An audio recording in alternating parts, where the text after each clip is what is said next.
Hello again, everyone, and welcome back to the front line with Joe and Joe Pasillo and Joe Resinello. And once more, let us go into the breach. Joe, I like Adam Carolla. Again, it's what we talked about before. We talked about Russell Brand.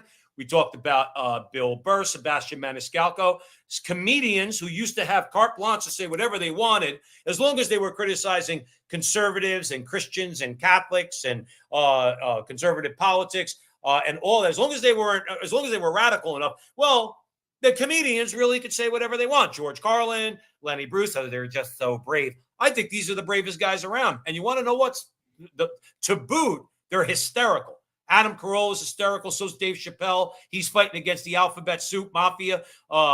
Chris Rock recently gave a what you could call a quasi pro-life skit in one of his things. Sebastian Maniscalco, we did a clip on it. It's out there. You could go and see it for yourself. They're sounding a lot more conservative. So I like Adam Carolla a lot.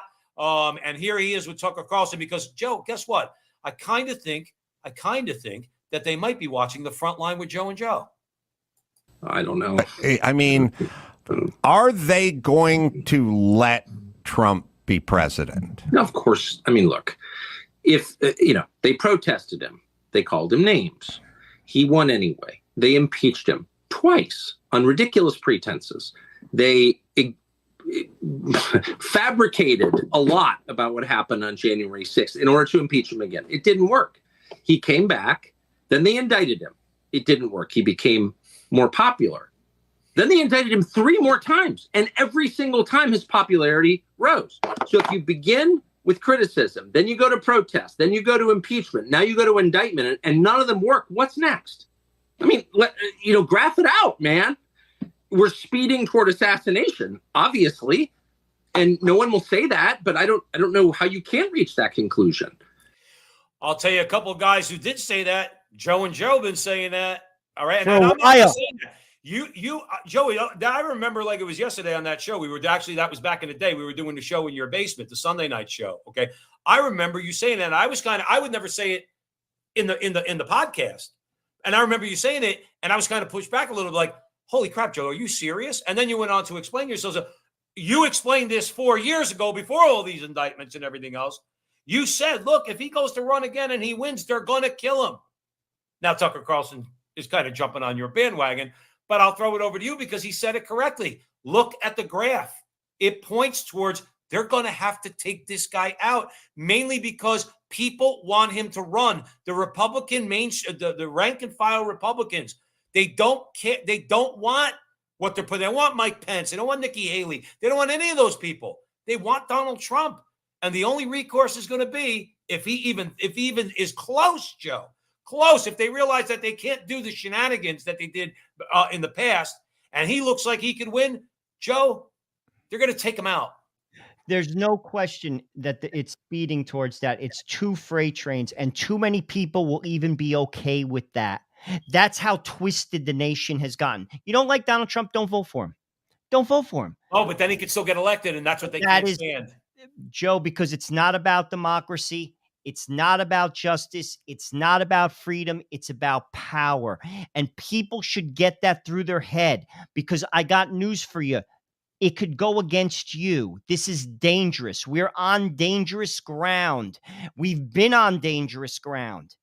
And Joe, it just shows we're not a country of the people anymore. Donald Trump is a populist candidate. He wants to give some power back to people. Yes, he's a flawed man. Is he perfect? No, but he is a populist. There's no debate around that. And the establishment will not stand for it. That's Republicans too.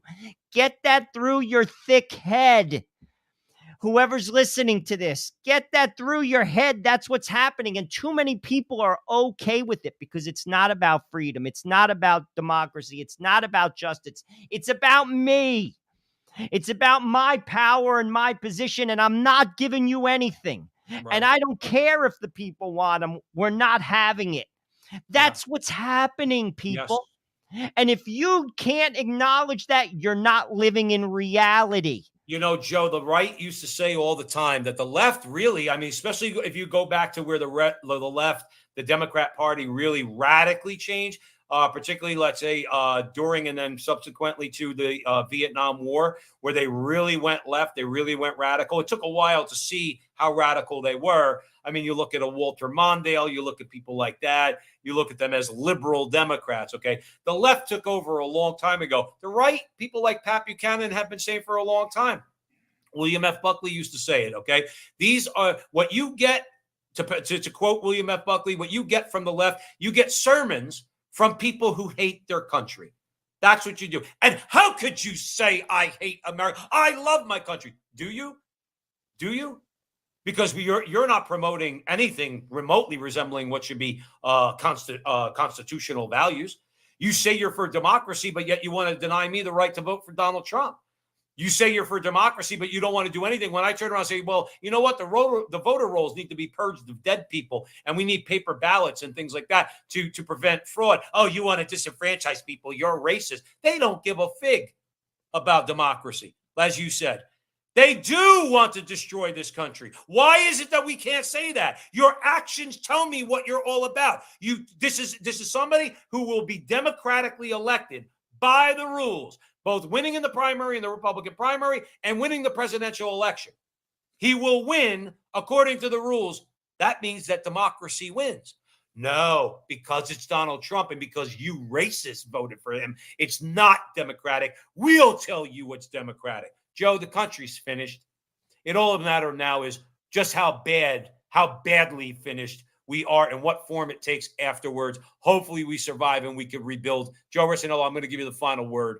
2 points. One, they're willing to burn down the institution if they don't get their way. That should be obvious to any person that's objective. They're willing to burn it down if they don't get their way. And point two, I'll tell you this, God works in mysterious ways. Man plans and God laughs. Man calculates, and many times the outcome isn't the way you think. Why do I say that? If they were to kill Donald Trump, as Tucker Carlson just said, that it's leading up to that, that could be the very thing that changes things. What I mean by that, it could be the impetus to actually put the rhetoric in motion where you have a mandate to basically say, no. And guess what? No means no. And we're going to act upon it. I'm not talking about violence. What I'm talking about is this: real democracy. The people have a voice. The process does work. The Constitution is just that, the Constitution, and we're going to act on it.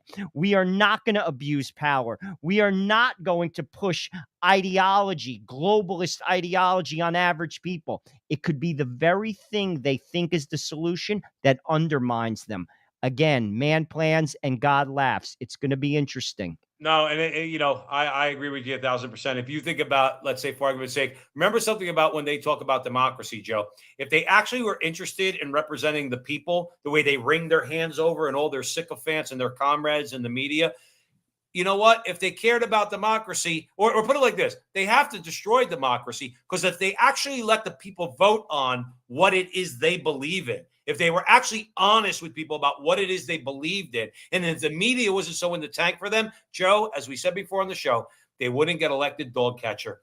So let's leave it there. Thanks for joining us at the front line with Joe and Joe. Wherever you see our content, please like, subscribe, share, help us out, help us spread the word, especially if you like what we're doing. Stick around for more great content.